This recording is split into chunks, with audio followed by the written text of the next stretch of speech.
মানবতাই সেবা।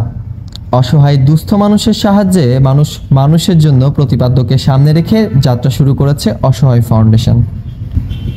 তরুণ যুব সমাজের অংশগ্রহণে গতকাল 23 আগস্ট শুক্রবার চুয়াডাঙ্গা বড়বাজার মুক্ত মঞ্চে জুম্মার নামাজের পর অসহায় ফাউন্ডেশনের মাধ্যমে 250 জন অসহায় মানুষের মাঝে খাবার বিতরণ করা হয়।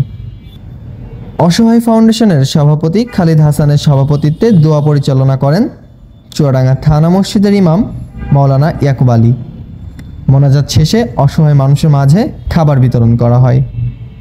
বিতরণকালে উপস্থিত ছিলেন অসহায় ফাউন্ডেশনের সাধারণ সম্পাদক বাবু আহমেদ, সাধারণ সম্পাদক শান্তি আহমেদ, মামুন, আলফাজ, সেলিম, জানিফ, জেবু, গাফফার, মোনায়েম, সোহেল, সাইফুল, মালিক রানা প্রমুখ এবং আরও অনেকে।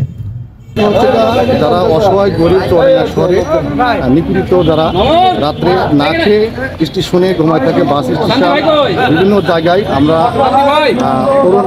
তরুণ সমাজের পক্ষ থেকে তাদের কাছে আবার খাবার পৌঁছে যায় এবং যাদের অসহায় মানুষের যাদের পোশাক আশাক নাই তাদেরকে একটা পোশাকের ব্যবস্থা করা।